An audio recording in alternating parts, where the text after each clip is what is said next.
बिस्मिल्लाहिर्रहमानिर्रहीम। अस्सलाम वालेकुम वरहमतुल्लाहि वबरकात। मोहतरम नाजरीन, नमाज अशराक पढ़ने की फ़जीलत क्या है? अशराक की नमाज पढ़ने का तरीका क्या है?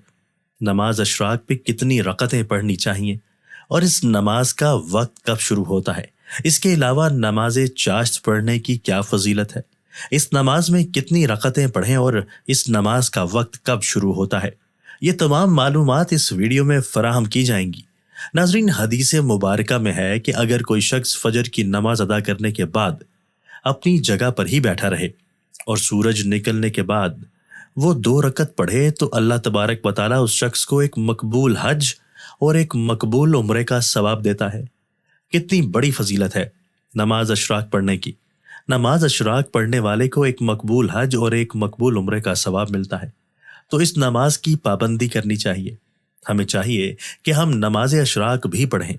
जो भी मुसलमान भाई और बहनें नमाज अशराक पढ़ती हैं वो बहुत खुश नसीब हैं। उनको हर रोज़ एक मकबूल हज और एक मकबूल उम्रे का सवाब होता है। मोहतरम नाजरीन, अब बात करते हैं कि इस नमाज का वक्त कब शुरू होता है।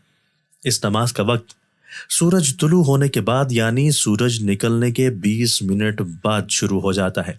फजर की नमाज अदा करने के बाद आप उसी जगह बैठे रहें, जिक्र व अस्कार, तिलावत और वज़ाइफ वगैरह करते रहें। उसके बाद जब सूरज निकल जाए, सूरज निकलने के 20 मिनट बाद आप नमाज अशराक पढ़ सकते हैं। मोहतरम नाजरीन, अब आपको बताते हैं कि इसके पढ़ने का तरीका क्या है। सबसे पहले नियत करेंगे। नियत असल दिल का पुख्ता इरादा है।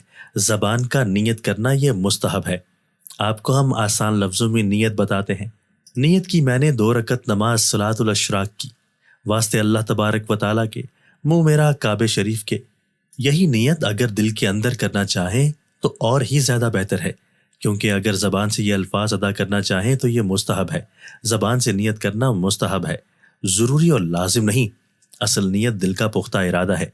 नियत करने के बाद अल्लाह अकबर कहने के बाद हाथ बांध लेंगे। सबसे पहले सना पढ़ेंगे। सना पढ़ने के बाद आउज़ु बिल्लाह, फिर बिस्मिल्लाह पढ़ेंगे।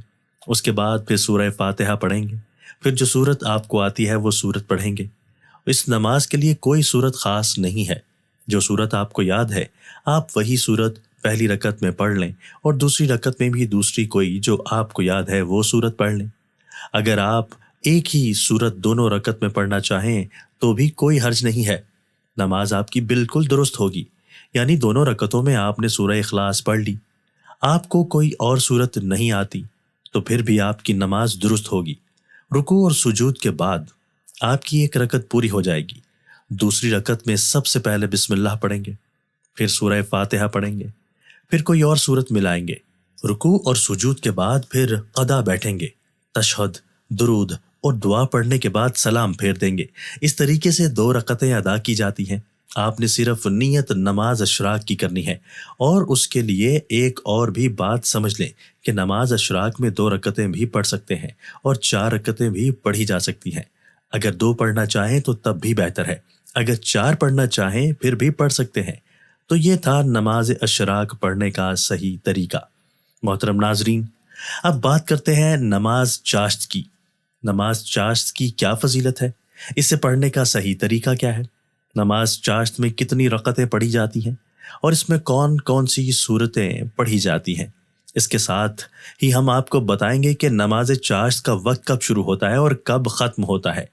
मोहतरम नाजरीन, सबसे पहले आपको नमाज चाश्त की फजीलत बताते हैं। एक हदीस का मफ़हूम है कि हज़रत सैयदना अबू हुरैरा रज़ी अल्लाह ताला अन्हु से रिवायत है कि हुज़ूर पाक सल्लल्लाहु अलैहि वसल्लम ने फरमाया, जो शख्स चाश्त की 2 रकतें पाबंदी से अदा करता रहे उसके गुनाह माफ़ कर दिए जाते हैं, अगरचे समंदर की झाग के बराबर क्यों ना हो। मोहतरम नाज़रीन, नमाज चाश्त का वक्त आपको आसान अल्फाज में बता देता हूँ कि जब सूरज तुलू होने के बाद बुलंद हो और तपिश पकड़ ले तो ज़वाल से पहले पहले आप नमाज चाश्त अदा कर सकते हैं। नाज़रीन, आम तौर से ज़वाल का वक्त दिन के 11:30 बजे से 12:15 बजे के दरमियान में ही रहता है। इससे पहले पहले आपने नमाज चाश्त अदा कर लेनी है।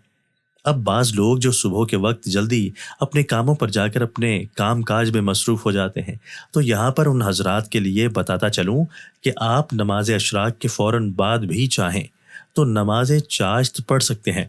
मोहतरम नाजरीन, اب آپ کو بتاتے ہیں کہ اس نماز کی نیت کس طرح کی جاتی ہے۔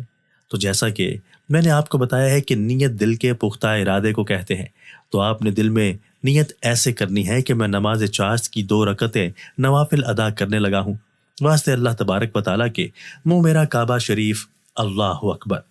اگر آپ زبان سے نیت کرنا چاہیں تو اس طریقے سے کر سکتے ہیں، ورنہ نیت تو دل کے پختہ ارادے کو ہی کہتے ہیں۔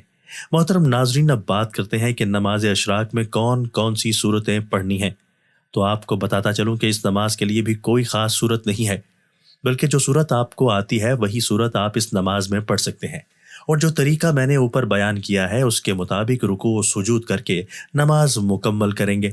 محترم ناظرین، اب میں آپ کو نماز چاشت کے حوالے سے بتا دوں کہ اس نماز میں کتنی رکعتیں پڑھی جائیں، تو میں آپ کو بتاتا چلوں کہ ہمارے پیارے آقا حضرت محمد صلی اللہ علیہ وآلہ وسلم نے 2 رکعت پڑھنے کا ارشاد فرمایا، تو ہم نے بھی نماز چاشت کی 2 رکعتیں ادا کرنی ہیں۔ محترم ناظرین، آج کی اس ویڈیو میں ہم نے آپ کو نماز اشراق اور نماز چاشت کا مکمل طریقہ سمجھایا ہے۔ امید ہے کہ آپ کو سمجھ آ گئی ہوگی۔ اللہ تبارک و تعالیٰ سے دعا ہے کہ ہمیں نماز اشراق اور نماز چاشت اور اس کے ساتھ ہی 5 وقت کی فرض نمازوں کو با جماعت ادا کرنے کی توفیق عطا فرمائے، آمین۔